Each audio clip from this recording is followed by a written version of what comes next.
some hope to die. By these 50 countries, differing so much in race and religion, in language and culture. It is a big idea, a new world order. Well, I know they're lying. They tricked me once, but they're not going to trick me twice. The time is now.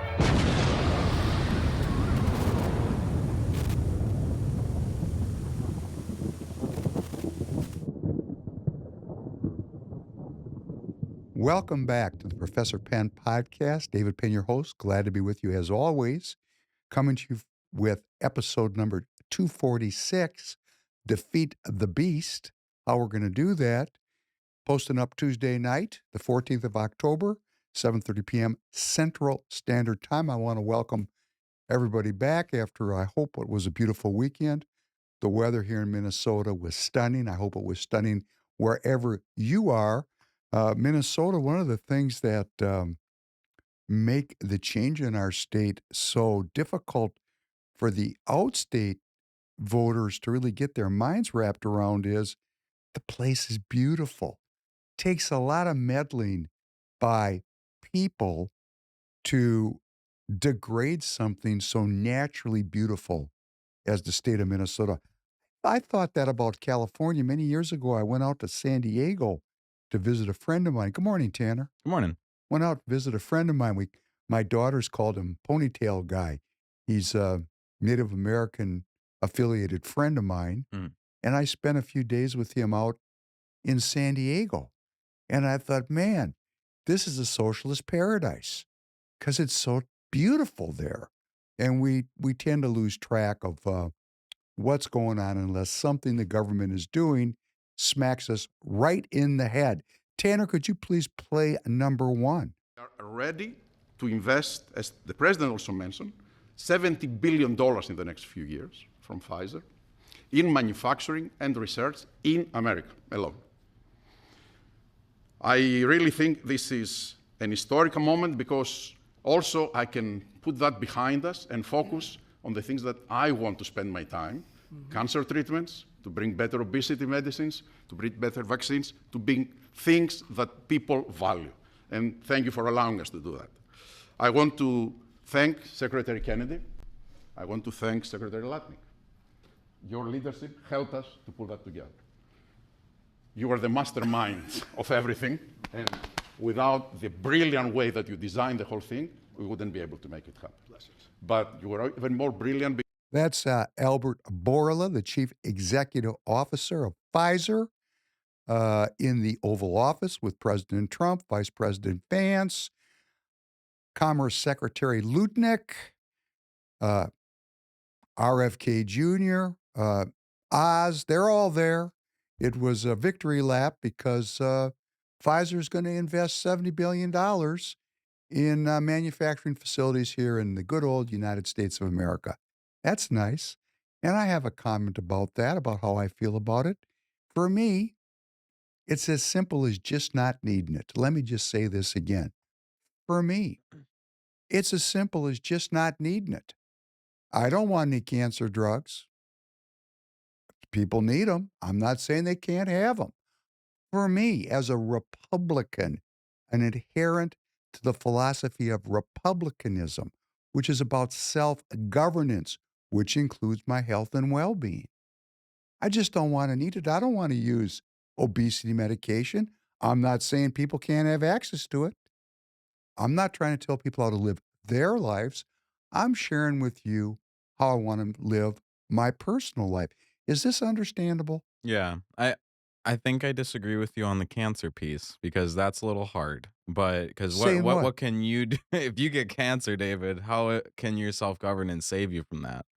I've been through it. Would you like me to change the script and talk about it for an hour and a half? I guess, yeah, that's a fair question. Yeah, I mean, it's you got not me like there. something. But It's the obesity one is laughable because they talk about like, oh, it's a medicine that the people love, and it's just don't eat as much. It's as simple as that. well, people have a difficult time with it. I'm not here to say I would never use it. I said it's as simple as just not needing it. Yeah. I'm not saying if I needed it, I wouldn't avail myself of it. But my strategy my goal, because we're talking a lot about strategy and tactics. And I said, I talk a lot about well-being and how I'm doing things because, you know, I'm just searching for truth. There's a relationship between obesity and cancer. Are you aware of that? I did not know. Oh, one needs to just look into the literature. And I'm not saying it's causation, but it's certainly correlation. People are much more likely to develop cancers if they have obesity. Hmm. You don't know that. I did not know I that. give you a homework assignment. Yeah, there we go. Why don't you look into that? Okay. So, and then you get into, wow, some people really struggle with this. They need a drug. I'm not saying that my fellow American citizens cannot self-govern in the way they choose. Hmm. We are a self-governing free people. I am saying when I look at a scene like that in the White House, which to me feels like a smack in the head from my government. That's from my perspective. From the perspective of President Trump and from many of the voters in this great republic, the idea that we're going to have onshored drug manufacturing and distribution is a very good thing. And I am not going to sit here and disagree with those people. What I'm going to say is, I don't want to need it. Hmm. And I could talk for an hour and a half very easily in response to your question about the cancer treatment, cancer industry, not because I read it in a book. I lived it. Yeah. And I lived it in a kind of dramatic and very intense way. So I just say to myself, and if this benefits you, I don't want to need drugs. Well, then you go, okay, some people need them. God bless them. Let them be well. But for you and me, if we could find a way to stay out of that lane, wouldn't that Yeah. be preferable? Yeah, and I think that was the angle I was trying to go with the obesity part, is that a huge portion of people that suffer from obesity, it can be from or your decisions, it can lead you a different path. But I didn't know about the correlation with cancer. Well, I gave you a homework assignment. Yeah. Put it on there with the list with The Godfather. Yes. My point here is that cancers, a very large percentage of them, another thing people don't recognize, are based on lifestyle decisions. Yeah. Uh, See, I never, I guess nobody told me, like, but I always was kind of led to believe that cancer was just the unlucky number, that sometimes people just got it, and certain things that you did definitely made it more likely for you to hit that lottery number. But well, there's a lot of that. uh, Where's my personal power if it's luck? yeah, Really, yeah, if that's that's true. the case, let's go get a pack of Marlboros. Yeah, because doesn't it say on the marbles too? It says your chances. It talks about it like it's luck. I never read the warning. Yeah, I just smoked the don't read cigarettes. the warning. My point is this, it's as simple as just not needing it. We don't have to have a huge political battle over things that just wither up and go away if we don't use them. We could demand as American citizens an educational system that was completely revamped from the current model, the progressive model, which shapes human behavior such that the graduates become inventory to be monetized. That's the current model. Yes, my opinion. I remember Pam Altendorf was on. Remember when Pam Altendorf was on? She's a Minnesota legislator, and I started to say some critical things about the teachers, and she got very, very nervous about that. Well, let me just tell you, Representative Altendorf, I appreciate the fact that you want to maintain good relationships with the teachers in your district because you want to get elected. And I'm not picking on the teachers. They don't make the decision about the curriculum. The legislators do. See that pause? That's that pause when I just don't want to say anything mean. I'm going to let you think about it because you and I were educated so that we would come to work every day on time.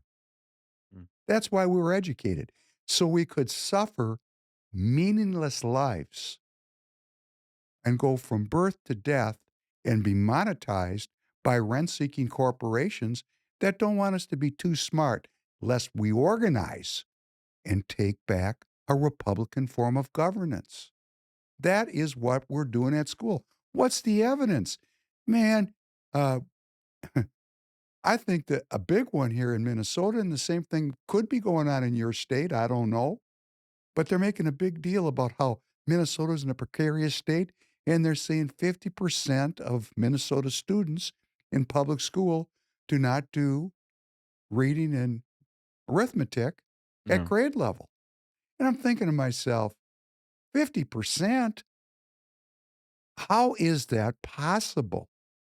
Well, let's not just blame the teachers and the administrators. I had a daughter that I love. She's currently at the University of North Carolina at Chapel Hill. And I remember when she was just in school, 6, 7 years old. I think you can relate to this, Mr. Tanner. Yeah. And she was diagnosed with a reading challenge. Mhm.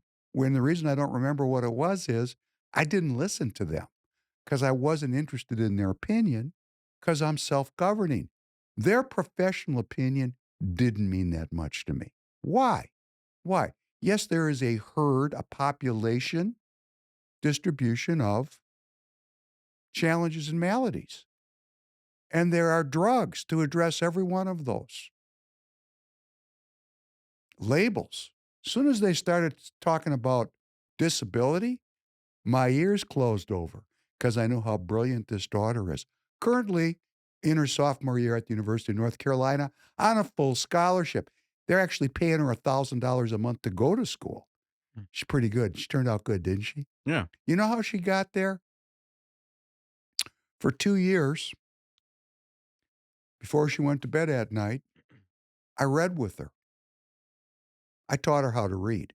She probably doesn't even remember life being the way it is, you know? Mm. We tend to remember what we don't like, not the great things people do for us. It's just the nature. We define our lives by our suffering, as was said in The Matrix. There's a lot of truth to that. Being thankful and full of thanksgiving, that's just too good for I don't us. want to hear this. I read to my kid all the time before we go to bed. So you're telling me this make me sad.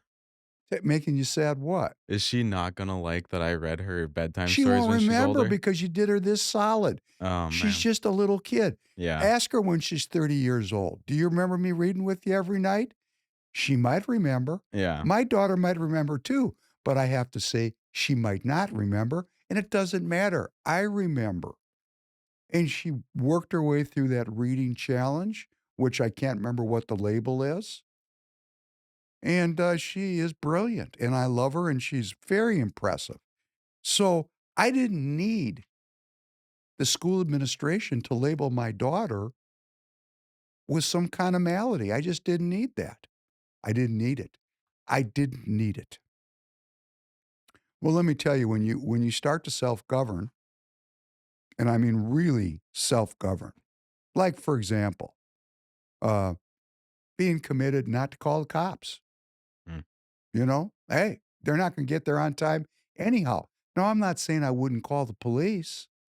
I'm saying I'm committed to defending my family, myself. And I spent a lot of years learning how to do that. I don't know, 22, 20 actually. 2 years thinking about it, 20 years doing it. So it's not that I want to be in fights. In fact, the most important thing we need to understand about being in the streets when they're dangerous is the best way to win a fight is don't get in one. That's a great concept that we need to remember. Or awareness, being aware of our surroundings. These are all self-governance ideas. I simply just don't need everything that the government has arrayed before me. I don't really want to have medical insurance. I'm just talking about me. Just me. I'm not saying it's right, wrong, or indifferent. I just really don't want it. Don't want to need it. Don't want to live my life in fear. I want to live my life in faith. And when you start to get this way, and you look at all the controversy and fighting around us, now we're going to get now strategy and tactics. How are we going to live? I said that the base case for being able to pursue this important battle to reclaim republicanism as a philosophy in our society, it's based on well-being. And conflict, man, you got to know how to handle conflict. Well, there's a great scripture that talks about it. And it's something we need to think about. It happens to be my favorite scripture. Do you This have one's your favorite out of Matthew? Yes. Nice. That's my favorite. This one had me in an existential crisis when I read this one. It did? Why? Maybe I don't understand it, but when I first read it, it was like, what?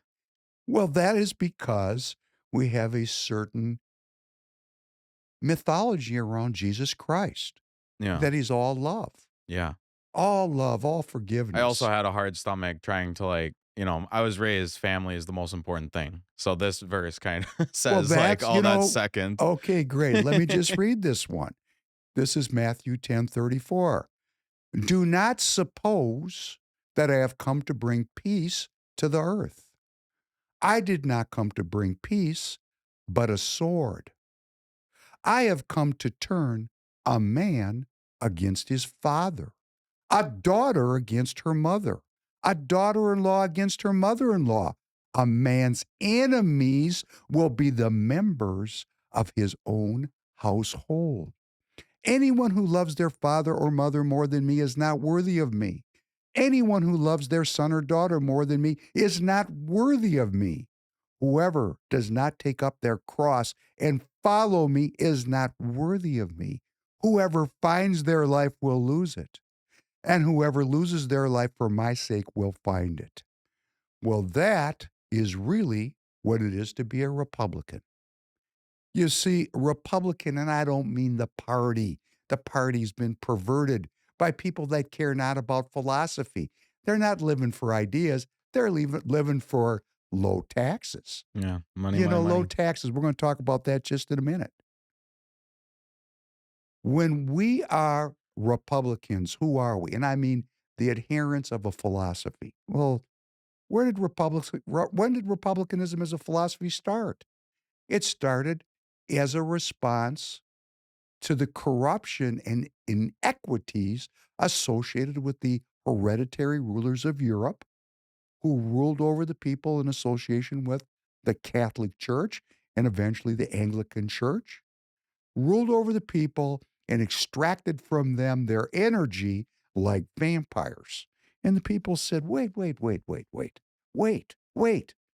I die, so does the king. And we have that, the king is dead, long live the king. Well, if the king is so all that, why do they die? Yeah. When people start thinking, they start waking up. You're telling me that you are divinely chosen to lead. And somebody said, bullshit to that. That's what they said. And that was the birth of republicanism. I will not be governed. I am going to self-govern. I am going to take the responsibility of minimizing corruption, maximizing human health and well-being, and I live for that to spread through my community. That is republicanism. Civic participation, a focus on the common good, self-governance, and the protection of minority rights. That is the essence of the philosophy of republicanism, self-governance. We talk a lot about it, but really, are we really self-governing here in the United States of America? I mean, Social Security, that's kind of the end of self-governance. Healthcare, kind of the end of self-governance. Socialized. I'm not saying don't use healthcare. I'm saying the way we put this together, the way we've done it, has a Republican essence to it, that we're a community, It just became not Republican. It became a liberal democracy because we live in the post-World War II Democrat liberal order. They tell what we're doing here. We slid from republicanism to liberalism. Well, what's the difference? In republicanism, I'm focused on the good of my community, and I'm willing to work politically to bring about that good. That's the essence of it. Takes some work. We got lazy. Liberalism, it's all about me, me, me, me, me. Libertarianism, me, me, me, me, me. These are very selfish ideologies. Selfish. But when republicanism was born, so was Marxism. They're brother and sister. Yes, they are. They're ideological twins, actually, republicanism and Marxism, because they were both born for the same reason, to overturn the monarchies that were prosecuting the colonial enterprise throughout the world. And of course, if you're willing to take over another group of people in Africa, you've already conquered your own people. And so people jumped up and said, no, we don't want to live like this. Republicanism requires self-governance. It requires a belief that human beings are miracles, that we are capable of self-governing. It requires the belief that human beings care one for another. Well, wait a second. Isn't that rather Christian sounding? Treat your neighbor as you wish to be treated? Yes, it is. Okay? Yes, it is. Self-governance, care of the community, protection of minority rights, the essence of self-governance. What is republicanism? That the citizen is the sovereign, that they govern the country by their participation. That's 2 elements. 3, they care one for another, and they protect as a community minority rights, the people that don't think like I do. What a beautiful philosophy. It requires civic participation of every citizen, not just voting, actually being involved. Now, what do the Marxists believe? Because as I said, republicanism and Marxism, twin philosophies with one difference. The Republicans, they believe that we care one for another, that we have community, that we invest ourselves in public service. The Marxists, no, that comes from the way back. That's both in the Old and New Testament. Love your neighbor as you wish to be loved yourself. Marxists said, no, that doesn't work. They were just looking at the evidence as they saw it. In fact, they were pretty sure, in fact, they were committed to the fact that there was no God. So if there's no God and there's no care for your neighbors, then the way to break the hold on the people is revolution, and to take control of the reins of power, to wrest the power away from the group that's in power, replace them with a new kind of Marxist communist organization of society. And that's what they've done all over the world, and they're trying to do it here in the United States. These people do not believe in God. That's their predicate. And they say it. God is an illusion used by the power structure to manipulate and control the citizens. And interestingly, that also has an element of truth in it, which makes it very potent. So these 2 twin philosophies came together at the same time, were developed around the same time in world history to break the backs of these kings and queens. Great. We thought it worked. We're still having it out. We're in the same ideological struggle that has existed for 400 years. We just don't see ourselves in that kind of ideological frame. We're thinking here and now, but no, this stuff has been going on for a long time. And, we're at one of those moments where we're at a node. We're at a node where things are going to reorganize at a higher level of complexity, or things could really crash to entropy.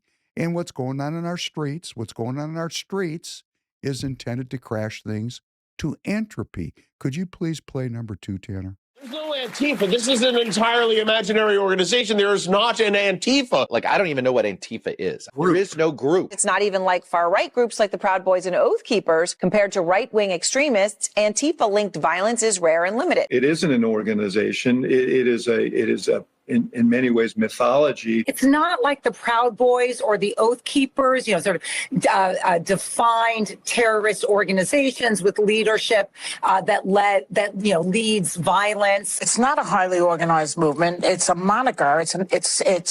It's not a unified group like the Proud Boys are. Things like Antifa are things that are thought up. It's all in this guise of going after Antifa, which is nothing. There's no organization called Antifa. Nobody's a member of Antifa because it doesn't exist. They are just declaring into existence something that doesn't exist. There is no Antifa organization, so maybe that's good for social media.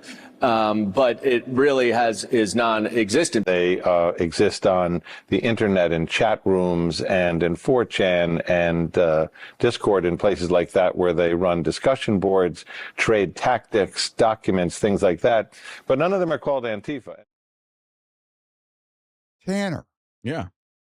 In your sojourn in social media, do you see anything that looks like Antifa to you? I'm glad you asked, because yes. I think the only person that got it somewhat right was that last guy and Whoopi. The thing that gets hard about Antifa is they're right. It's not an organization. It's a movement.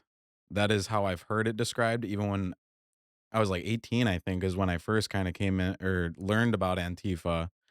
And it was described to me as a movement, that there's no ringleader, there's no meeting place. It is a movement and an idea of people collecting on one basis. And how convenient when you have digital media, which allows for the mass mobilization and organization of groups, of movements, yeah, with no centralized structure. Yeah. Sounds very effective to me. Well, and they did it early 2000s. I don't know if you know about, and I'm probably going to get some of my facts wrong on this because I was young, but Anonymous. There was a group called Anonymous, and they were a group of hackers.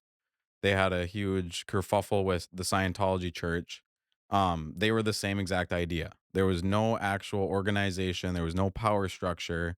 It was a group of hackers all over the world that would go under the name Anonymous when doing something a part of the movement. I remember them. Yes. And my point is that our paid media performs so well off the same script, continuously telling their leftist liberal audience that everything that President Trump is saying about Antifa is constructed. It's not real. There's no group. Well, I'll tell you, all you got to do is go into the street and they'll find you. Yeah. I mean, I've been there with them myself. Point being, it's a movement. And what we want to do is have our own movement here, emanating out of Free People Radio, across the country, throughout Minnesota. What is our strategy here in Minnesota?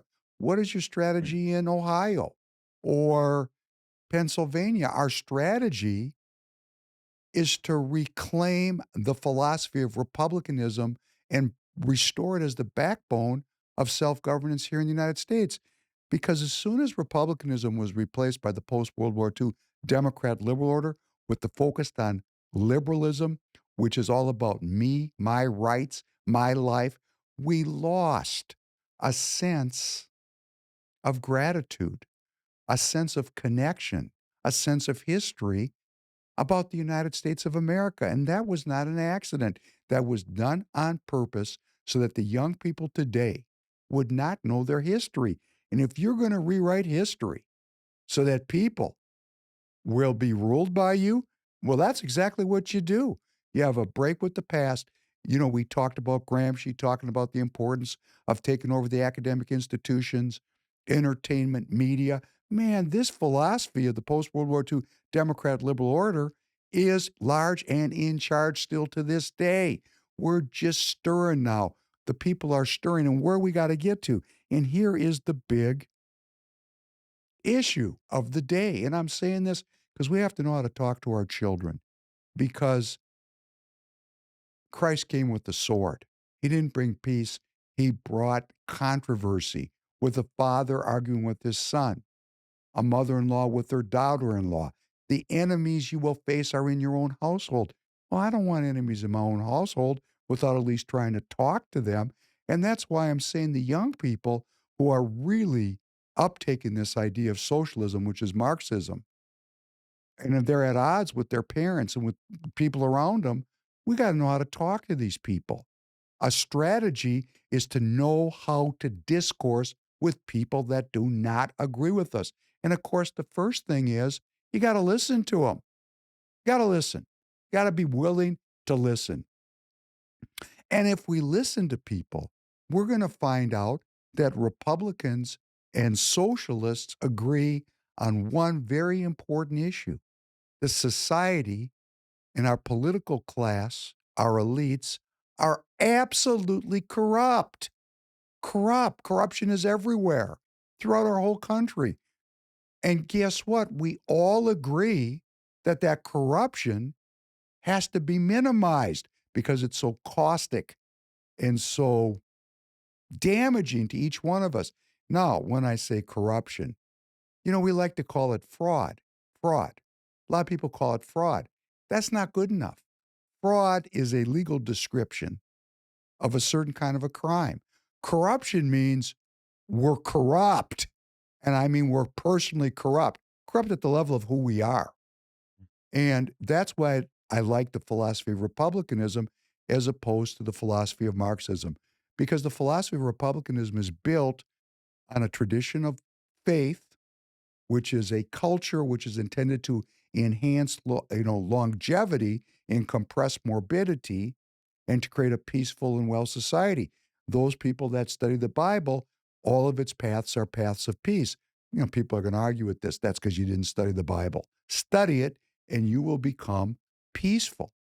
And it is based on the idea of loving your neighbor as you want to be loved. I like that. I believe in humanity. I believe that this is possible if we organize and get involved in politics. That'd be you that is listening to me. Now, the Marxist believes that that's all BS, that we're not going to care about each other. And if we're going to make this work, they're going to have to rule over me or everything will be lost. The world will be destroyed.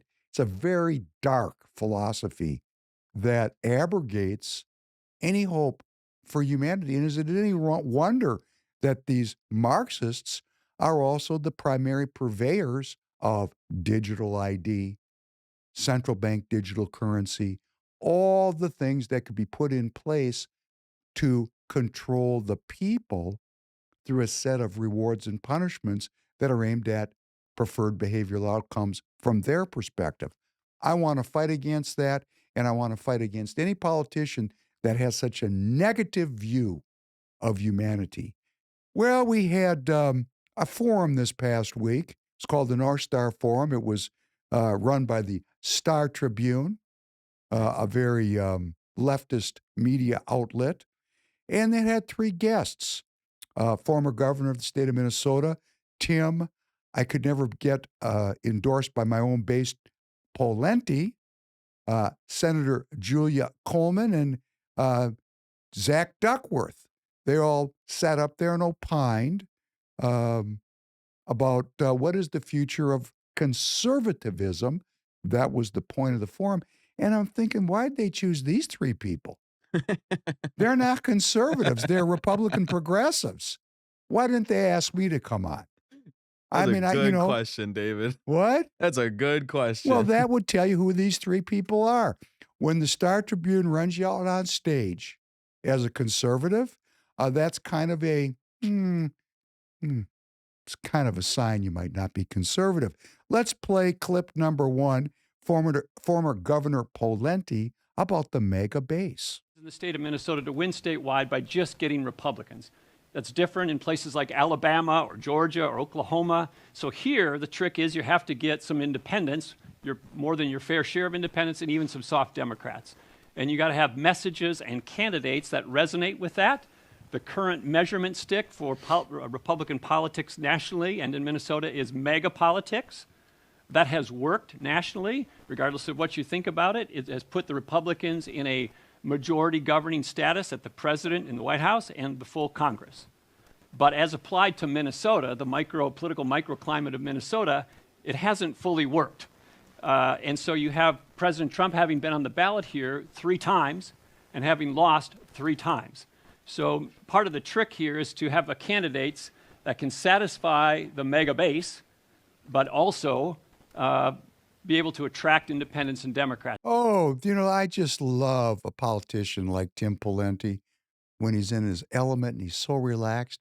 And he starts talking about magician's tricks. He starts telling the truth a little too The much. the trick is to find some politician that's fooling somebody.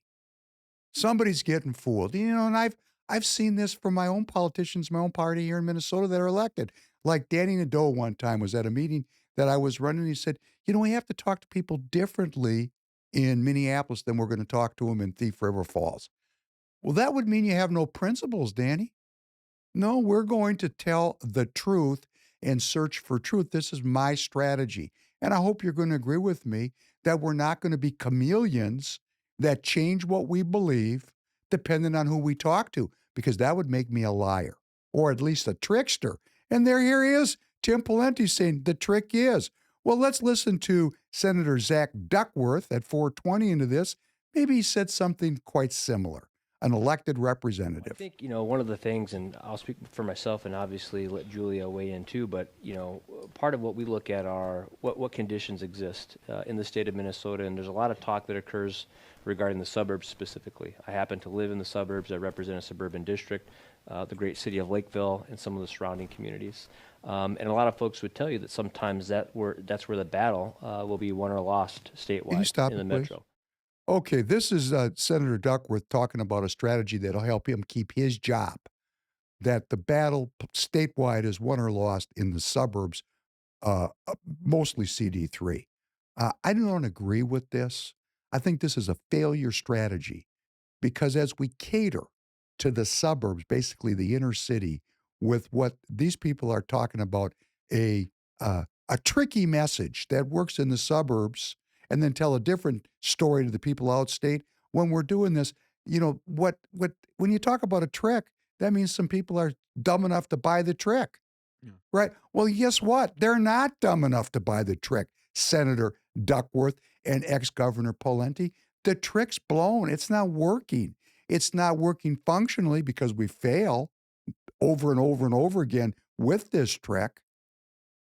Doesn't work. And number 2, the people outstate that are the core of our support in the state of Minnesota, the core of Republicanism, they're not buying it.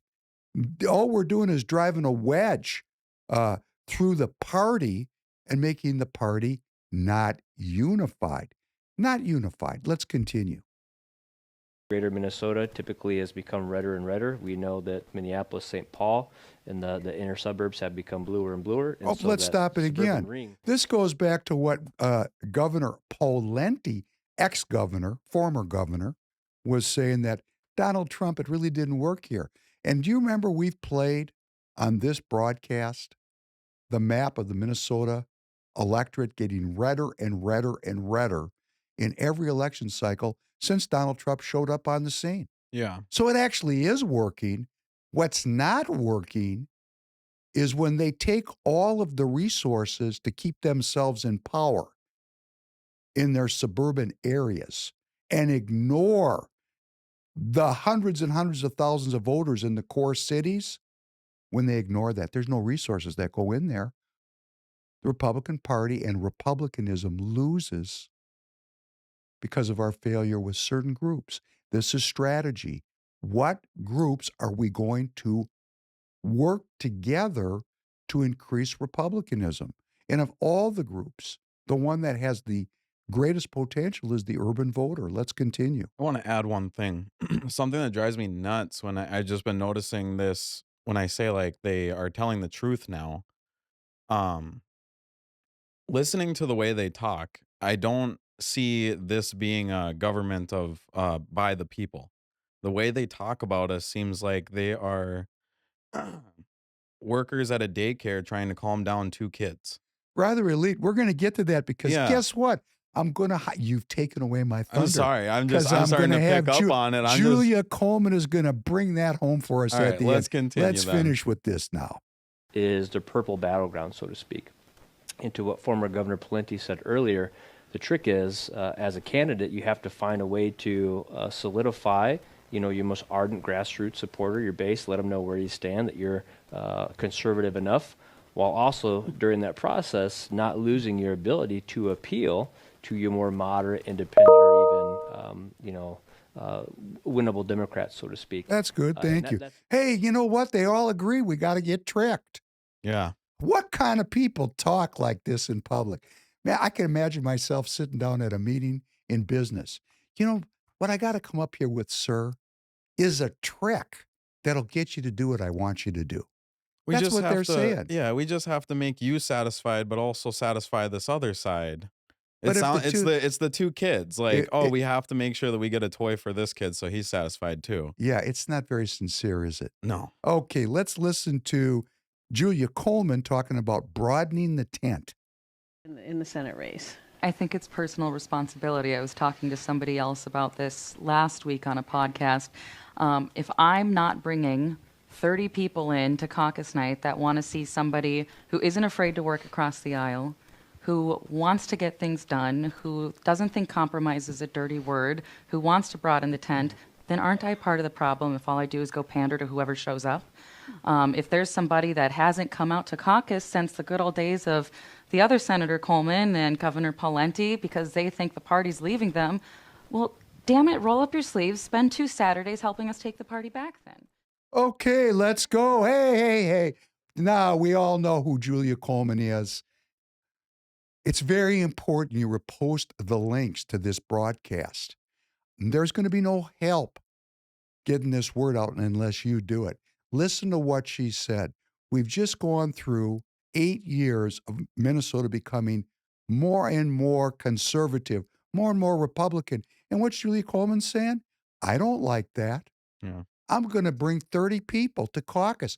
She's practicing the precinct strategy, isn't she? She is. Yes, she is. See, that's the danger of reawakening this, is that they got the same idea. And she's saying bringing 30. Man, I'd just like you to bring 5 people, wherever in the country you're located. These people want to take this party back to the kind of country club Republicanism that has left my children bereft of opportunity. That's who these people are. These people are promoting the post-World War II Democrat liberal order. Isn't it obvious? The people that have come into Republicanism, we believe in the sovereign Republic of the United States of America. We believe in a certain kind of politics that's focused on the people. We believe in governance by the people, for the people, of the people. That's what we believe. Oh, she doesn't like that. She says, man, if you don't like it, let's broaden the tent. No, she doesn't want to broaden the tent. She wants to kick me out of the tent. And I'm going to tell you from personal experience, and if you're in a BPOU in Minnesota or if you're on a committee in Arkansas, you know this to be the case. Where the rhinos have control, they don't let other people come in. They don't. They're no different than the kings and queens of Europe. They've got a monopoly called the uni-party. It's governing the people. It doesn't matter if they're Democrats or Republicans. The outcome is the same. And why do I know that? Because up until Trump, nothing changed from about 1973 till 2016. Nothing changed. Well, now we're in a period of change. And so that's who these people are. And pursuant to your, or in responding to your comment that these people are rather elitist and want to kind of rule over us, let's just end with this Coleman clip at 1830. It seems like there's decent conditions, and we broke it down in the green room in terms of numbers. It looks like it's pretty even right now. Why aren't we seeing more candidates? I think we're going to see more, is my just listening to the buzz. I'm not going to name names, but I think we have a couple more coming out of the woodwork. So I do think the field is going to get bigger. I think that gives a candidate the ability to not necessarily have to go extraordinarily hard to the base, because that's going to be detrimental. Please. Senator Coleman, this has nothing to do with going extraordinarily hard to the base. This has to do with having candidates that actually have a political ideology and a moral center. They're not doing this to get elected. They're doing this to move people towards the principle of republicanism. That's not what you're talking about. You're talking about being allied with compromise and governing with the Democrats. And as we saw in precarious state, the Democrats vote with the socialists. Yeah. So what Coleman is really advocating for is a kind of politics that slides our country and our state to socialism, which is exactly what's happened here in Minnesota because of people just like Julia Coleman. Please repost the link everywhere you can and tell your friends and neighbors to repost it. Anytime you talk to anybody, have them repost this so people understand who are the Republicans that are trying to run this party. Let's finish this piece. But then when you talk about leading the agencies, when we talk about the future of the Republican Party, I'd love to get your opinion on this, is say the dog catches the mail cart and we elect a Republican governor and we haven't had one in decades. Who are we filling these agencies with? Are we taking half of the Republican legislature and filling these agencies? I mean, that's one of the things that gubernatorial candidates will have to keep in mind is if we want efficient agencies, they have to start kind of thinking of names for people in the cabinets now without, all the talent went to other states. So what Julia is saying is our technocrats, our administrators are better than yours. Yeah. I have a better comparison. It's not daycare. She is Steve Jobs giving a new iPhone idea. The consumers have been asking for iPhones to be able to do this. We have one coming soon. The field will get bigger. You'll have more phones to pick from. That's what this feels like. It's not us having a candidate from grassroots. It's them saying, we know the right people. We'll give them to you. Right. It's just so condescending. These people are so full of themselves. They're so divorced from the reality that I'm living. I don't dislike them. It's not my natural way to dislike people, and I don't believe in conflict. So let me share with you another strategy or a tactic. This is more tactical. There's no reason to fight with these people. All we got to do is call them out. I don't want to fight with them. I want to find out if we have enough American citizens that will show up at caucus here in Minnesota, that will show up at caucus in February 2026, such that we can start to remove these people by removing their endorsements. I mean, if they're not endorsed, they're going to run away. In fact, all these people really that are in control, they're all cowards. How do I know that? They never took on the communists. They try to cooperate with them. They're collaborators. What is the definition of a collaborator? A coward, which is exactly why if the communists get control of this country, they're going to come kill the collaborators first because they know you can't trust them because they're tricky. They even say they're tricky. They're not ideologically rooted in anything other than their own self-aggrandizement. Whatever policies, whatever they're pursuing, they'll change to stay in power. No, I'm not saying I won't change what I think, but I'm not going to change what I think to get elected. The reason we want people to get elected is to lead us to a more healthy and a more well society. We're not going to accomplish that by cooperating with communists. If you believe in the philosophy of republicanism, if you believe in the philosophy of Marxism, Julia Coleman's your girl. She doesn't see it that way, but you know what? You got to think about these issues, Julia. Maybe you could develop an ideological center. Maybe you could become committed to the philosophy of republicanism. And how would that happen? Well, that would happen is if enough voters in your district went to caucus such that you were afraid of them. Because right now you're obviously not. Zach Duckworth, you're talking about tricking people. Obviously, you're not afraid of your voters. Man, I wouldn't want to vote for somebody that was talking about being tricky. That's corruption. Tricky is a sliding slope down to where'd that $6 billion go? See? We have to be ideologically centered in the philosophy of republicanism. And you can change. We had Walter Hudson on the show not long ago. You can go look it up in the archive. and it's called Walter Hudson's Epiphanies. Now, I know a lot of Minnesota citizens, a lot of them that follow in this community don't like Walter. And I'm not here to like him or not like him. I'm here to put on display what he's doing. I'm not here to like or dislike Julia Coleman. I don't know her personally. I want to anchor her in Republicanism because she's afraid of her constituents. I want to anchor Zach Duckworth in Republicanism because I want him to be afraid of his constituents. But if we don't go to caucus, if we don't go to roycewhite.us and sign up at Caucus Counterattack where we can organize together, if we don't get organized, these people are going to keep tricking us. They're so bold, they say it out. Who would say it? I mean, come on, you got to be awfully confident in your politics if you can talk about tricking people publicly. Yeah, that's what tricks are they running we don't know about? Yeah. Come on. There's no tricky in politics, Senator Duckworth. Stand up and be somebody. Now, I know you're trying to get elected, and I know that the idea, and Julia Coleman even scolded me one time on X. She doesn't communicate with me anymore. Her handler said, just ignore him. Julia, you're welcome to come on the show. I believe you could be a great politician. And in this piece that I didn't play it, she talked about the importance of having women in the Republican Party in Minnesota. And I believe that every woman should self-govern. I believe that every citizen should self-govern.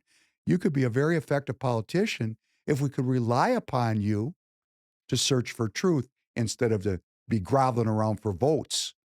And, I understand that that's the game. But from time to time, and we're in that kind of time right now, we got to stand up for the Republic of the United States of America, or we're going to lose the Republic of the United States of America. That's just it. The times make the warrior. I don't want to be like this. I think I have to be like this. So Walter Hudson. Before we go a little too further, we're going to have to stand on our soapbox real quick. Something that is reliable, guys, are the tires you get from TireGet. Oh, the tires we get from TireGet. See, Tanner's fearing that I'm going to forget all about TireGet. Trying. Okay, so this is all part of having a political movement. If you'd like to help this media station grow, one of the ways we're funding it is through TireGet.com. I'm without getting into the tire business part of it, I'm just going to tell you it's the best deal you can get on tires anywhere in this country. We do the service right by your house. You can call me. I'll help you. If you're in Minnesota or any state, this funds free people. This funds this kind of content where we're searching for truth and we're trying to hold our political leaders accountable, not because we want to break them. We want to stand them up so that they are reliable. And when we organize, they're going to, because they're professionals. They want to keep their jobs. So TireGet's the way we do that. You can become a TireGet affiliate. In other words, you can go to support@TireGet.com. That's support@TireGet.com. Contact me, and I'll get you your own promo code, and you can go out and sell tires to your friends, your family, your neighbors. Maybe you know people that have fleets of trucks, and we'll actually give you a commission for supporting Free People Radio, and I certainly hope you do that. Back to Walter. Walter had a great post on X, and he wrote, in response to this North Star forum that we just played some clips from, he was responding to it. He goes, quote, "It's also not enough to criticize the state of the state," Pawlenty said. "To be successful Republicans, they must paint a positive vision for Minnesota's future." Agreed, Walter says. He continues, "But it's also not enough to try to distinguish yourself from Trump," which what he sees Coleman, Duckworth, and Pawlenty were doing, trying to act like they're not really with Trump. He said, that's not enough, Walter said. "What the president has taught us is that leadership, by definition, means coloring outside the lines of the status quo. That means defying both sides to some degree. The old suburban pro-business Republican Party, which Pawlenty represents, will not succeed. Why?" Walter says, and he gives the answer. 18 to 39-year-olds, 35% are diagnosed with a mental health condition. 28% are on medication. 47% are single, with only 35% looking to marry. That group has a 17% unemployment rate. 62% of that group say the economy is unfair to young people. 52% believe anyone who wants to work can find work. In other words, these people are turned into socialists in response to the hereditary rulership of the uni-party, of which Pawlenty, Coleman, and Duckworth represent on the Republican side. That's who they are. They're uni-partyists, and their game is blown. These people are losers, and they're going to lead our state to loss. We can't win with people like this. They're collaborators. They lack the courage to stand up for the Republic of the United States of America. I don't know if they got some psychological need to be loved. I don't know if they're corrupt. I don't know. I don't care. The outcome is the same. They're pitching a republicanism that absolutely is reprehensible in the eyes of young people. Is that a true statement from your perspective, Tanner? Yeah. It's hard for us to get involved. Right, because what's the point of supporting that? Yeah. No benefit. No benefit. Well, let's listen to Walter, number 3. What needs to happen is the Democrat Party needs to be completely and utterly decimated in 2026. And the sooner you wake up to this, the sooner you realize that this is not, we are not dealing with loyal opposition here. All right? These are not folks who are interested in trying to pursue the best public policy in order to affect the best outcomes for the state of Minnesota. Look at the fraud. Stop it, please. I would say, Walter, if you're watching this, let's drop the fraud word and call it corruption. Because without corruption of the soul, there isn't so much fraud. Let's continue. Fraud. That they've done nothing to rein in. Certainly nothing effective. When you have 2 weeks ago, the U.S. attorney coming out and saying, I could keep 1,000 prosecutors busy, but I only have 5 working on it. Your Medicaid waiver programs are basically just fraud programs. The Democrat Party needs to be rescued.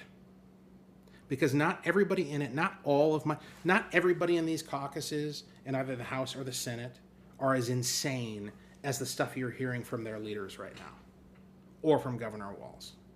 How do I know that? Well, because, they won't tell you publicly, but they'll tell me in a shady booth in a restaurant somewhere in St. Paul that they know their side is crazy.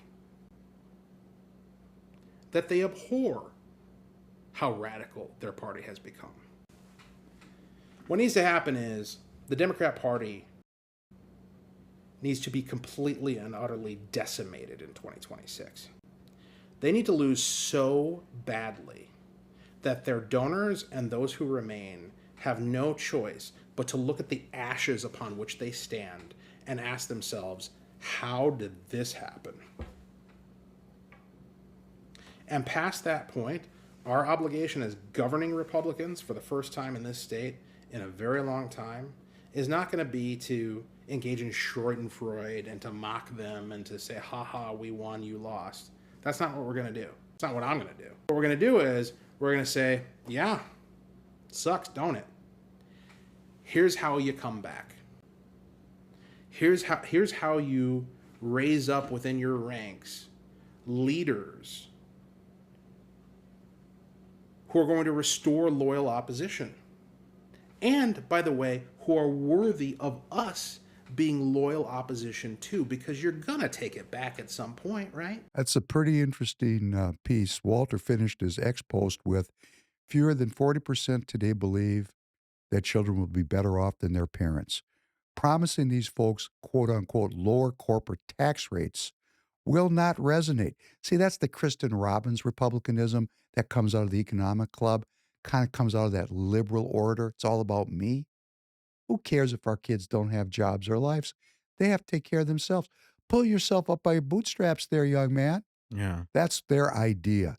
Not very religious. They really don't care about their neighbors. And Walter says, this message of lower corporate tax rates will not resonate. We need a platform which resets the economic playing field for the next generation. That would be called maga. That's what that is, among many other things. We're trying to codify, to clarify what is the MAGA movement. This is what it is. Walter's saying the quiet part out loud. Right to you, ex-Governor Pawlenty, Senator Coleman, and Senator Duckworth. We need a platform which resets the economic playing field for the next generation. And that's going to require defying Republican orthodoxy. Okay, I know a lot of people don't like Walter.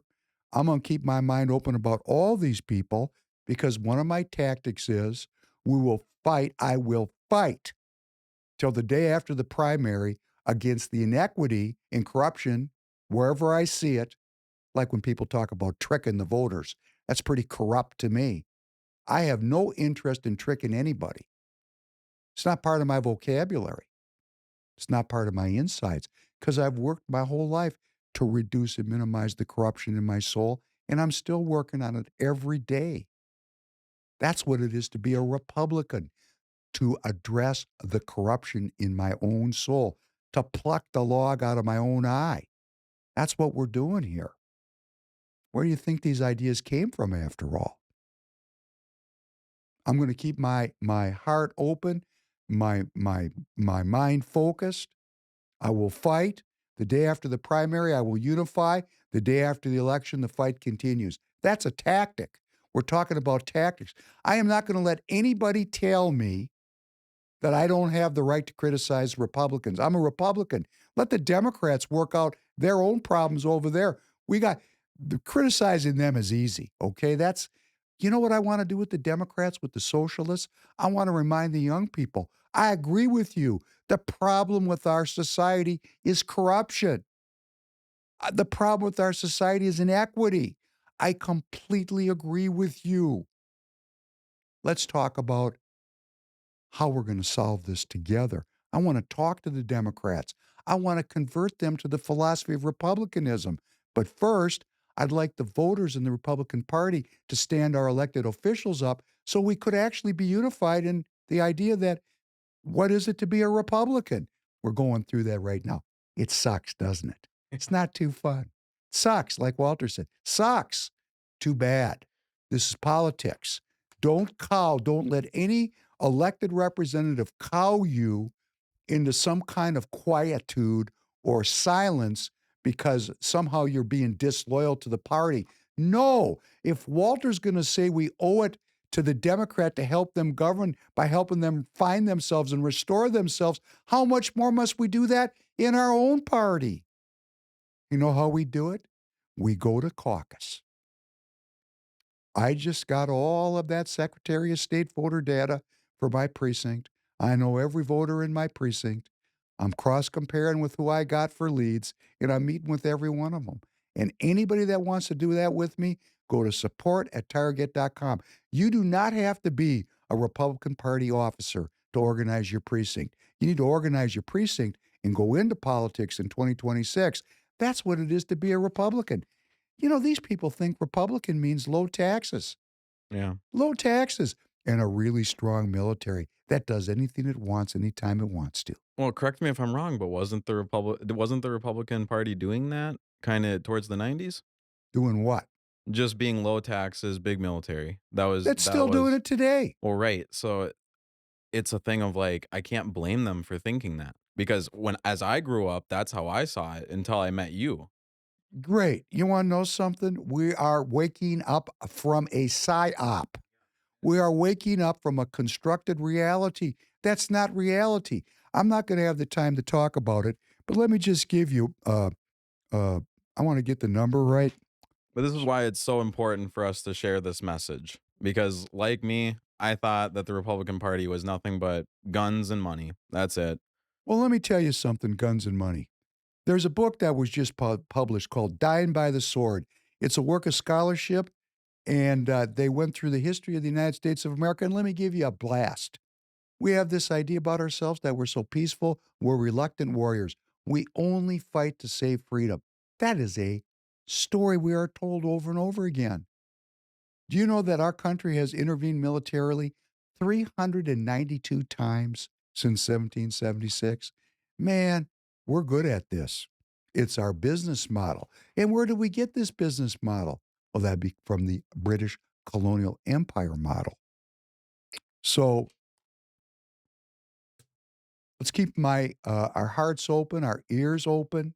Let's listen more than we talk, and let's get involved, because all these professional politicians, they'll all heave to in an instant if they fear their base more than they fear the liberals in their voting districts.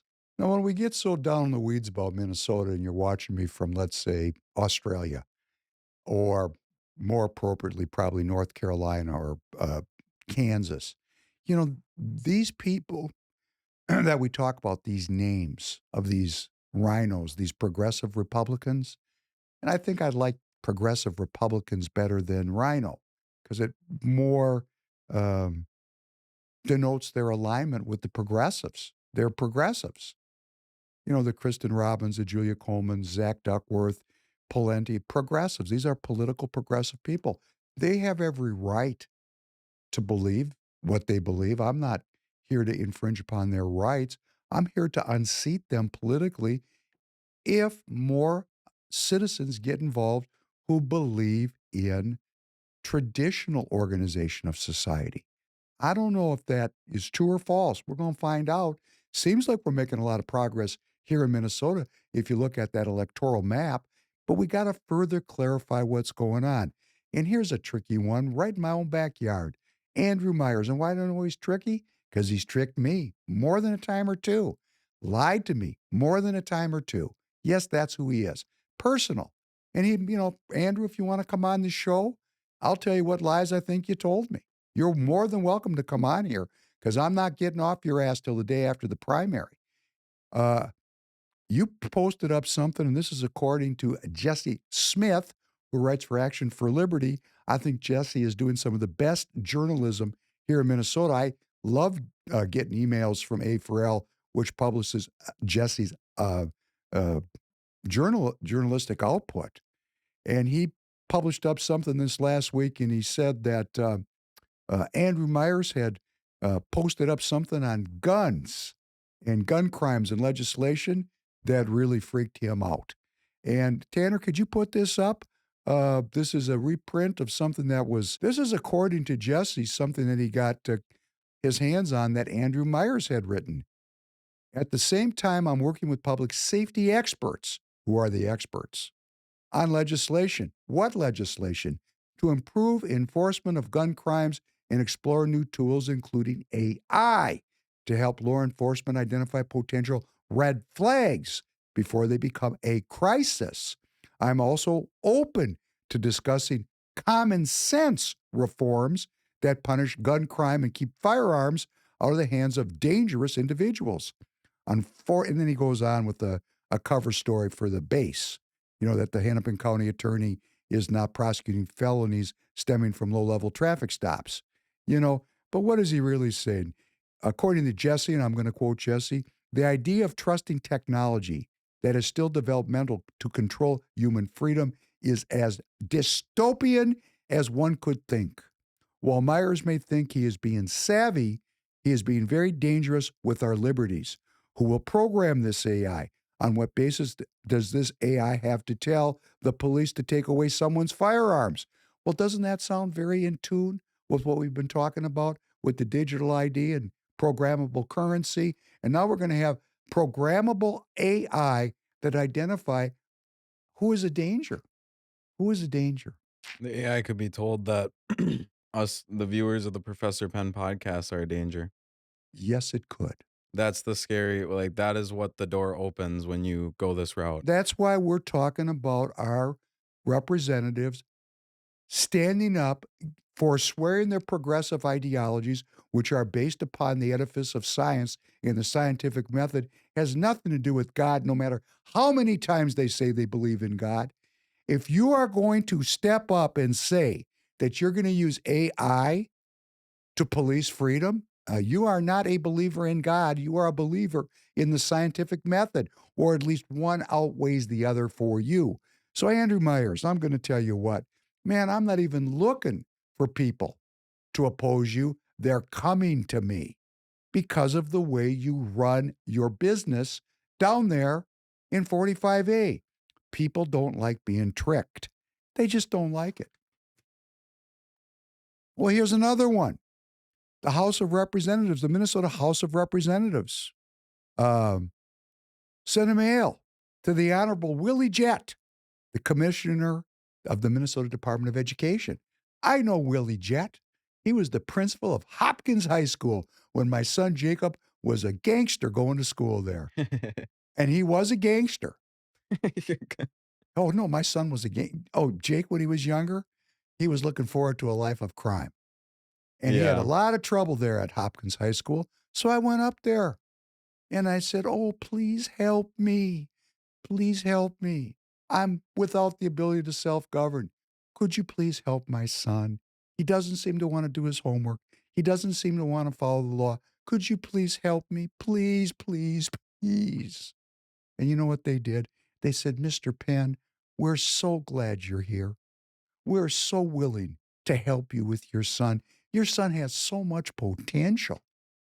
We're going to make a program and we're going to monitor your son and we're going to turn him around and we're going to be in constant contact with you.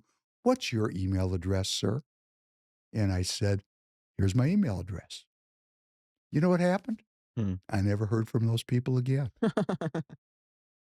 The Honorable Willie Jett got a letter from the House of Representatives, and it wasn't all of them. And here's what it said. We are writing you today to express our support for the school board correspondence you are receiving regarding Title IX noncompliance.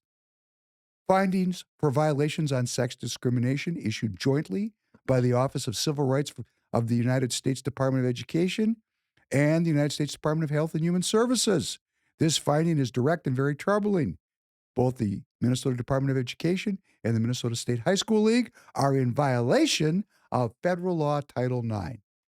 And, you know, this is really an interesting deal because about half the Republicans in the caucus signed this letter.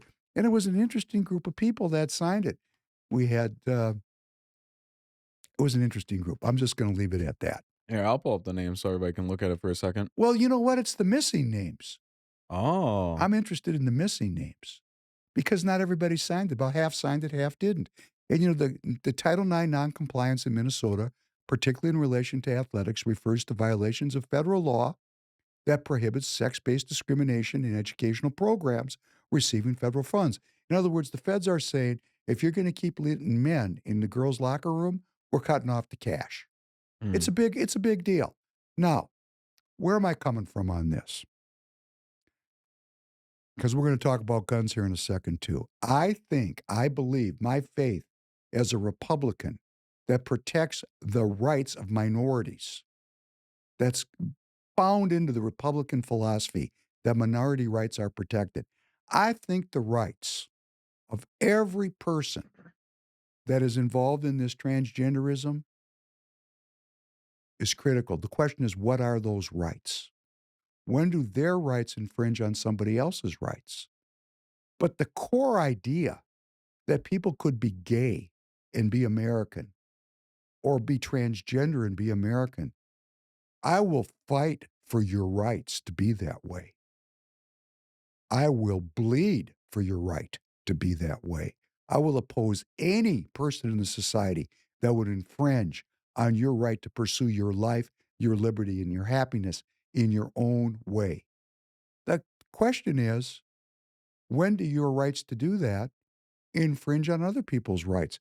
And this administration has taken a position on it, and it involves federal funds. So about half the legislatures in the Republican Party caucus signed this, and about half didn't. Now, the ones that didn't, there are some friends of mine on that list. So I don't need to call everybody out, because if you're in district any other place than 45, it's really none of my business. I'm a constituent in Senate District 45. My precinct is W3PB. I know where I am on the battlefield. And Andrew, since I'm riding on you today, since you want to use AI to determine who's a threat and who isn't, part of bringing in AI and the technocracy politically is to scramble the idea of what a man and a woman is. I believe that as a Republican. I believe that citizens that are following that path deserve complete freedom to follow that path. But I also believe that the politicization of this issue is part of bringing in a man-machine interface. Now, Andrew might not know that. I was sitting in a meeting one day talking to Andrew. He's a lawyer after all. That's 7 years of higher education. And I said something and he looked at me and he said, man, I'm not smart enough to comment on that. That's called a tricky conversation ender, so we don't have to talk about issues that he's Democrat on. Right? I'm just not smart enough to talk about that. What an out. That's really kind of tricky. Very tricky. Very tricky. But I believe that. And there's a lot of evidence to believe that. You can go look back at the history of this, the Tavistock Institute, what was happening in Berlin before Hitler came to power with this movement. This movement's been around a long time, and it's tied into what it is to be a human being. Because we're talking about what it is to be a man and a woman, which has been fairly fixed for, I don't know, hundreds of thousands of years. Yeah, it's kind of Right? self-evident. Well, I don't think it's self-evident. I think it's constructed. I agree with these people. But the construction works, in my opinion, to create the greatest outcome of well-being and social solidarity. Yeah, if you're talking like roles, yes. I'm saying that now we're challenging that. And why would we challenge it? Well, do I believe that gender and race are constructed identities? I read the material. I studied anthropology and sociology. There's a good argument for that. Just because there's a good argument for it doesn't mean we change something. We look at the outcomes. Where is there greater health and well-being? Where is longevity extended and morbidity compressed? Where are more people getting a fair shake? Why are we blurring this time-honored God created man and God created woman? Why are we blurring that? Yeah. What's going on here? So I have an opinion about it. I made it very clear if you're watching me and you're on the left, everybody has a right in this great republic under our Constitution to pursue their life and their liberty and their happiness as they so choose. But as a Republican, half the people didn't sign this letter. I only care about one. And guess who didn't sign it? Cool. Andrew Myers. Ooh. Of course he didn't sign it because Andrew is in what they call a purple district. And Andrew is not interested in advancing the philosophy of republicanism. Andrew is interested in getting elected. And all the Republicans in SD 45, many of whom I know, they love Andrew because they think just like him. Yeah. They want low taxes. That's just the way it is. Now, let's just, as long as we're taking a deep dive into things Minnesotan, I want to end talking about gun control here in Minnesota, which is a big issue. Could you, under number 5, put up this picture of some of our Minnesota legislators? And this is another article that was written by Jesse Smith and distributed. There's on the left, that's Julia Coleman with the microphone. That's Danny Nadeau. Danny Nadeau, we talked to Republicans one way in Minneapolis and another way up in northwestern Minnesota. The guy in the middle? And the guy in the middle, Danny. Right. You know, he believes it. He's entitled to believe it. I just don't believe that being tricky, in other words, misleading people, is an appropriate political philosophy or an appropriate human philosophy. Because when I do that, I don't feel good about myself. I don't want to trick people. I want to tell people what I believe. And if they don't like me, that's okay. Remember that first piece. Yeah. Do not suppose that I have come to bring the peace to the earth, Danny. Christ didn't come to bring peace. He didn't come to bring peace. He came with a sword, in case you believe in Christ. I don't know. We never talked about it. The members of your household will be your enemies. I have come to turn a man against his father. a daughter against her mother, a daughter-in-law against her mother-in-law. A man's enemies will be the members of his own household. But that's if he values Christ more than the members of his own household. Because remember, anyone who loves their father or mother more than me is not worthy of me. Anyone who loves their son or daughter more than me is not worthy of me. Do you understand this scripture a little better now? Yeah. Yeah. Take a position.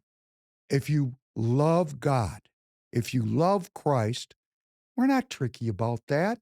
We proclaim it on the mountaintop. We proclaim it when we get up in the morning. Why do you think the Muslims pray 5 times a day? Why do the Jews pray 3 times a day? Because they're constantly being reminded about what we're doing here, which is to proclaim the kingdom of God and to remove from our own eyes the log which prevents us from being in communion with the Most High. In other words, when we sin, we separate ourselves from God. Would you agree that lying is a sin, Tanner? Yeah. Yep. Is being tricky a lie? Yeah. Okay. Do we get it out there in politician land? What your base is seeking? Because we believe in you. You just need an attitude adjustment. I don't fault you for growing up in this corrupt Republican Party and having that corruption impact you. Danny Nadeau, I heard you were a high school wrestler. I bet when you were on that mat, you weren't being tricky then. Danny was a wrestler. You know, when you're wrestling, there's not a lot of tricking. Well, there is being tricky on wrestling, but it's real.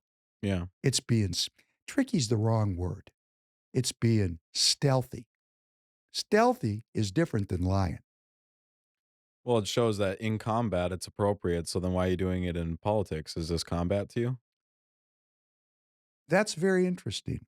We don't have the time to delve into this, but we will pick it up at the next. Philosophical That's a thoughts. very interesting comment. Anyhow, guns. Okay, so, I'm going to tell you what I think, and then we're going to go on to it because I want to explore this issue with you. And this is another thing, if you're in the audience, all these issues in Minnesota, you can find me at support@target.com. I'm organizing W3PB. How am I doing it? I'm meeting my neighbors. I want to bring people to caucus. You are someplace in this state. Go to the Secretary of State precinct finder, put in your address, and guess what? You're going to know exactly your precinct. You can come to us. We'll give you lists of voters that you can approach to bring to caucus with you. We need to have a giant turnout. Like Walter Hudson said. Walter Hudson said it. The Democrats have to be completely devastated in 2026 or they won't give up their evil ways. They have to be beaten. And we're not going to beat them by being tricky. We're going to beat them by telling the truth, as Walter laid out. Country club Republicanism is not going to work.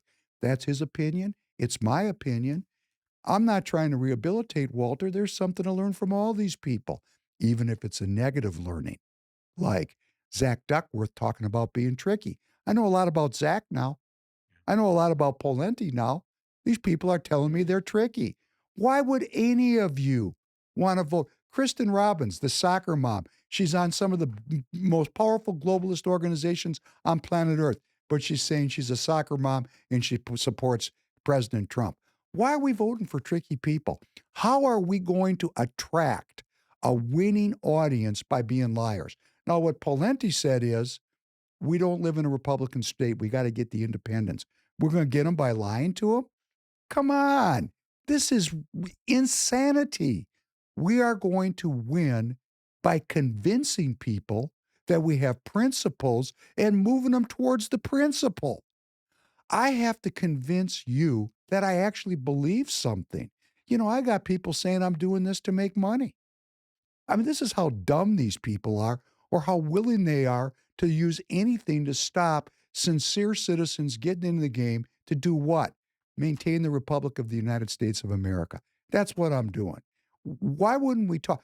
When I talk to you today about the difference between Republicanism and Marxism and how they're really twin political philosophies born from the same parent, I'm trying to give you a tactic for talking to the leftist who might be your son or daughter. Yes, Christ came with a sword. I got daughters that don't talk to me over, guess what? A woman's right to choose. But I still want to keep talking to them.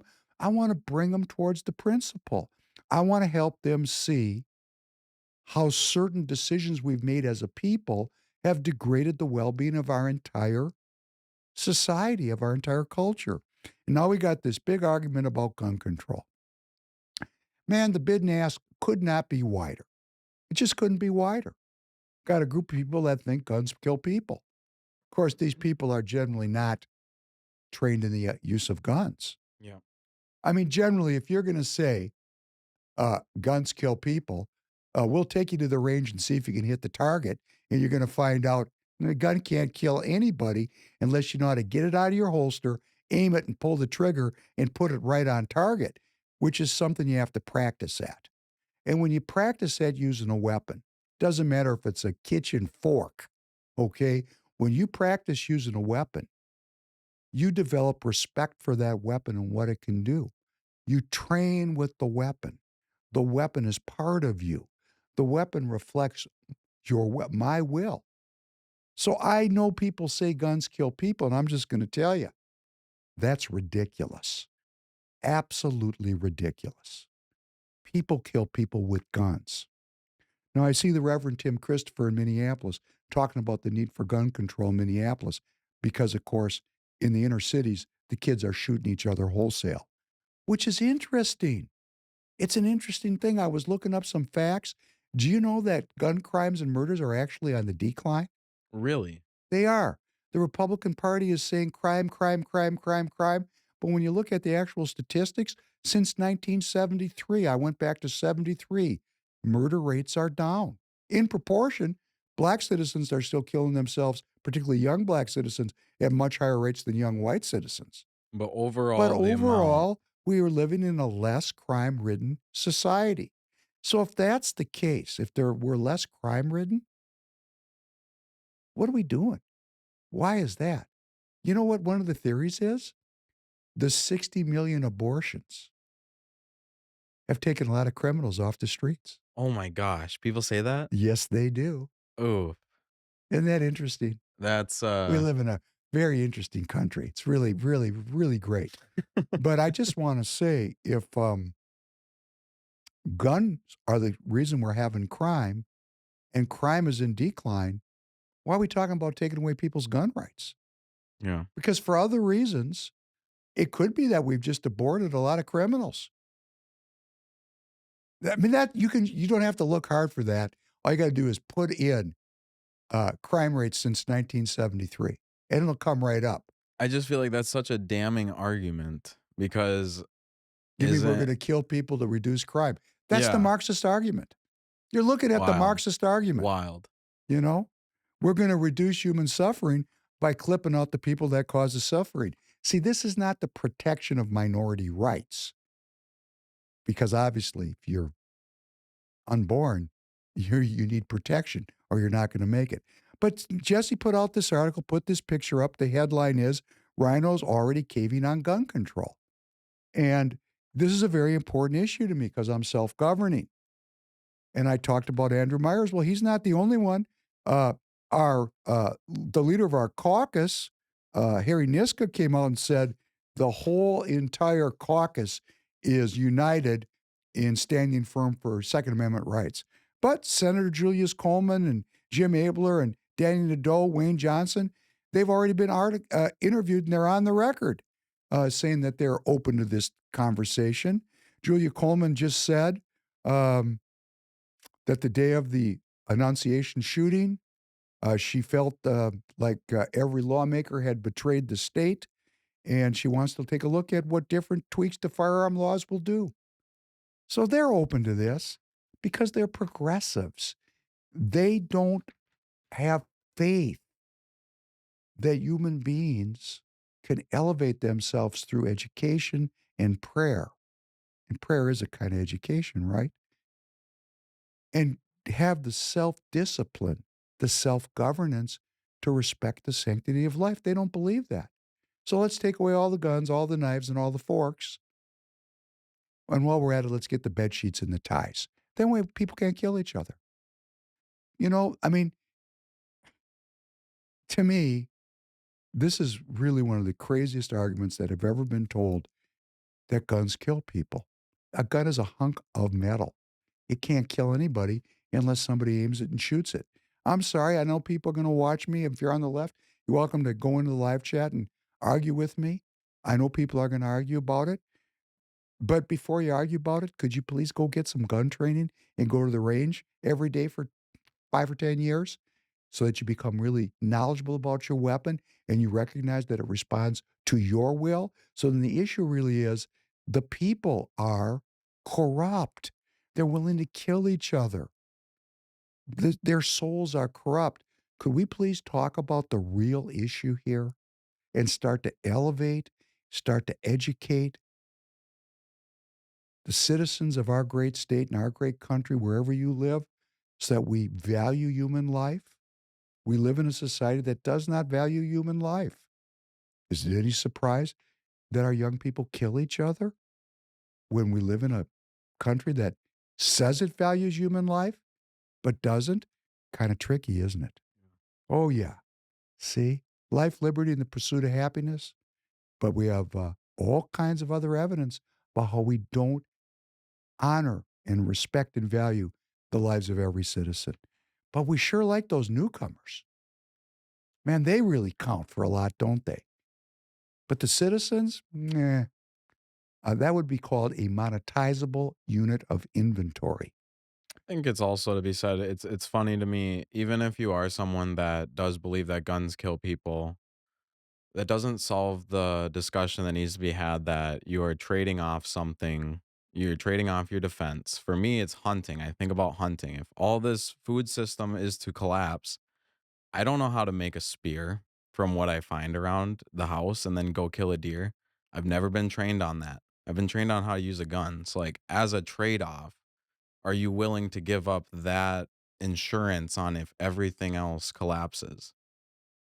You know, If you do believe that guns kill people, okay, let's move on from that now. If we agree on that, if that's what they think, you still have that trade-off that you have to take. well, let's It's go to the step farther to where it really, the rubber hits the road.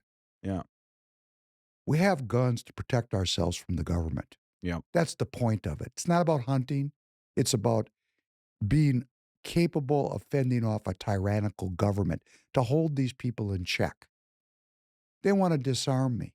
Yeah. It's just that simple to me.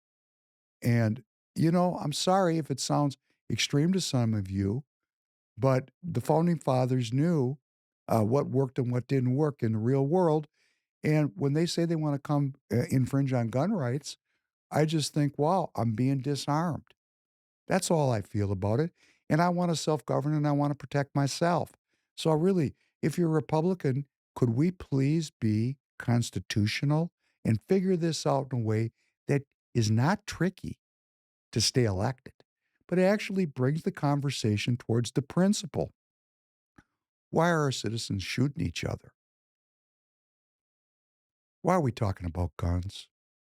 Why don't we talk about why we kill each other? Wouldn't that be much more fruitful in the long term? And what it boils down to, are we going to have a Republican conversation from the philosophy of Republicanism where we believe that human beings are corrupt and that we can minimize the corruption? Or are we going to look at it from a Marxist frame that human beings are fallen, that we need to create a new kind of a race, silicon-based, which addresses the shortcoming of a carbon-based life form, and that we have to rule over the people because they're hopelessly and irredeemably flawed? It's two completely different ideologies. The Republican ideology it's esoteric, it's spiritual, it's hopeful. The Marxist ideology is materialistic and dark. We got to make a choice. And if you're a socialist and you're listening to me and you want to talk about this further, I'd love to talk to you about it. Please communicate with me because I could be wrong. I could learn from you. I am not closed-minded about talking with young people. I want to know what they believe. But Harry Niska, as I was saying, he came out and he said that no members of his caucus are willing to vote for any bans, any gun bans of any kind. Yet State Representative Danny Nadeau was quoted in the Minneapolis Star-Tribune as saying, lawmakers shouldn't be approaching a discussion about preventing mass shootings with their minds already made up. Democrats are going to want a conversation about gun restrictions, whether it's now or in the regular legislative session that begins in February. Danny Nadeau said he would not vote for any gun restrictions or bans as a standalone bill, but asked if he could support these proposals if they were included in a broader package addressing issues beyond just guns. Danny Nadeau did not rule out that possibility. So let me get this clear just so I understand it. If it's an omnibus bill, he's like, okay, maybe I'll vote on it. I don't know what he's saying. What he's saying is he's open for a conversation about legislation that would change the nature of our gun rights. That's what he's saying. So He's walking on that slippery They're just slope. bargaining our rights. It's that slippery slope till we're taking all your guns, as they've done in many countries like Mexico, like China. Do you know in Israel, nobody could have guns at home until when? October 7th. Then they said, we're breaking the rifles out of the armory. Everybody's strapped now. You know, I mean, it's just, we have to protect ourselves. We have to protect ourselves, period. And we have to be trained in it. It's not just walking around with a gun or having a gun that you don't know how to use. In fact, if you don't train with your gun and you're not good with it, probably it's good reason not to have it. It's a weapon of war. It can take life. It's not just training in the gun. It's training spiritually to know how and when to defend yourself. I was with Royce. We were at a tailgate party at the University of Minnesota last year. And there was a big guy, way bigger than me by 30, 40 pounds, still smaller than Royce. And he was drunk, really drunk. He was extraordinarily confrontational with Royce, challenging him to a fight, pushing him, touching him. And Royce was so centered and so self-confident, he was able to diffuse that so that there was no violence. It takes centering, it takes training, it takes discipline. It takes not having your ego in the game. Senator Julia Coleman, after the news of the shooting at Annunciation broke, she remembered thinking, quote, every single one of us at the Capitol has failed these children. And she's looking at, quote, what different tweaks to firearm laws will do. I guess we don't agree in the caucus about some very fundamental issues like self-governance. I don't want to be governed, Julia. I'm self-governing. I don't need you to govern me. I need you to figure out what it is to be a Republican and then start to promote that. You want to bring 30 silk-stocking country club Republicans to your caucus to make the party into a forever losing endeavor, to undo what 8 years of President Trump has done to the electoral map of Minnesota, which is make it progressively more red. The only places that are voting Democrat now are the core cities, Duluth, Rochester, and Minneapolis, St. Paul. And you people won't spend any time going into the city to work on it. Do you all want to lose? Well, I'm going to go with the theory, yes, you do. But some of you are standing up. What did Walter Hudson say? Your theory of politics will not sell. Got to start somewhere. Got to start somewhere. And I'll just end with this because it's fun. Kristen Robbins actually came out and admitted she was a rhino. Nikki Haley is raising money for her. But she's a soccer mom. She's just like you and me. I don't want these tricky people in my politic, in my party, and governing me. These people want to govern. It turns them on. I want to read something to end this podcast. I want to thank you. I want to ask you to repost the links, please, everywhere. I want you to follow me and each other on X and Getter. You can follow me on X at Prof. Penn Podcast, on Getter at the Professor Penn Podcast. We need to repost each other's tweets and links and everything that we do. We got to spread it out. We got to build. This is a tactic.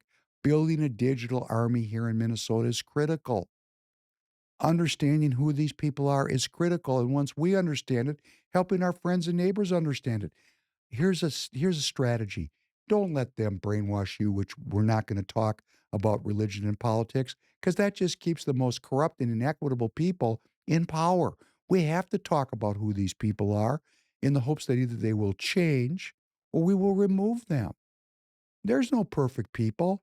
I have been stood up a time or two by people that are involved with me in politics for mistakes that I've made. And I appreciate it when they're brought to my attention. I want to end with something. And for those with you that have ears to hear and eyes to see will understand why I'm doing this. This is a prayer to St. Michael the Archangel. In the name of the Father, and of the Son, and of the Holy Ghost, amen. Most glorious Prince of the heavenly army, St. Michael the Archangel, defend us in our battles against principalities and powers, against the rulers of this world of darkness, against the spirits of wickedness in high places. Come to the assistance of men whom God has created in his likeness, and whom he has redeemed at a great price from the tyranny of the devil. Holy Church venerates thee as her guardian and protector. To thee, the Lord has entrusted the souls of the redeemed to be led into heaven. Pray therefore the God of peace to crush Satan beneath our feet, that he may no longer retain men captive and do injury to the church. Offer our prayers to the Most High, that without delay they may draw his mercy down upon us. Take hold of the dragon, the old serpent, which is the devil and Satan. Bind him and cast him into the bottomless pit, that he may no longer seduce the nations. Thank you very much. Very nice to be with you tonight. I wish you a good week, and I look forward to seeing you again soon. Have a good night, everybody.